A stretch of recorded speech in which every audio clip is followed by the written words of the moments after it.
Well, a new batch of Twitter files is highlighting the social media platform's involvement in censoring factual COVID-19 information. It's also raising questions of whether other social media sites were doing the very same thing. Senior national correspondent Brian Enton is live. So, Brian, what is in these new files? Well, Nicole, this new batch of emails that came out today, all part of Elon Musk releasing this data ever since he took over Twitter. It is an interesting look behind the scenes at what was going on during the vaccine rollout. The latest dump of Twitter files is raising questions about whether social media and the government were trying to censor valid information during the COVID pandemic. Journalist Matt Taibbi releasing a trove of emails between Twitter and the Stanford-based Virality Project, a coalition of researchers trying to clamp down on rumors and misinformation about COVID on social media. The problem is, some of what they were advocating should be censored was not misinformation.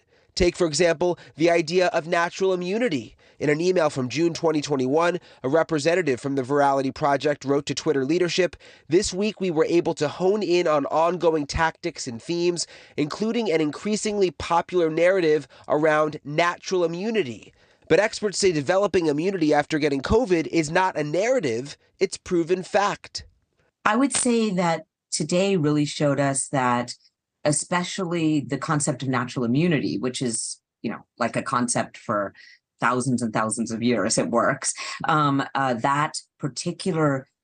That type of information was suppressed as encouraged by the Biden administration, and that doesn't make sense to me. Infectious diseases expert Dr. Monica Gandhi believes the intentions of the Virality Project were good because they were promoting the vaccine. But she says censoring factual information like natural immunity was wrong and dangerous.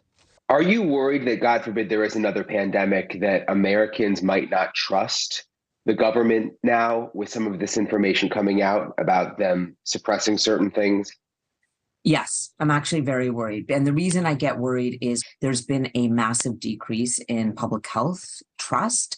The CDC is sitting around 32% trust across all Americans.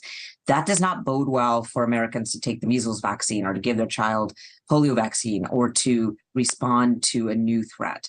Dr. Gandhi says censorship should never be a component to public health, but these documents also make clear that government officials and tech giants were also grappling with a rapidly changing landscape and evolving science, and also battling actual misinformation about a new and misunderstood virus. At the beginning of the vaccine, there was a lot of misinformation about how these vaccines worked. And what they were trying to do is find out what's real and then make sure that false information doesn't get accidentally amplified. We should be skeptical of everything we read on social media, but these releases are just kind of hard to follow. And they read like, well, kind of boring business emails. Okay, so this dump of emails, it was just the latest in Elon Musk's bid for transparency ever since he took over Twitter. All indications are there'll be another dump coming sometime soon. Nicole? All right, Brian, thank you for that. Thank you for watching. Go to newsnationnow.com to find NewsNation on your television provider. And don't forget to click the red subscribe button below to get more of NewsNation's fact-driven, unbiased coverage.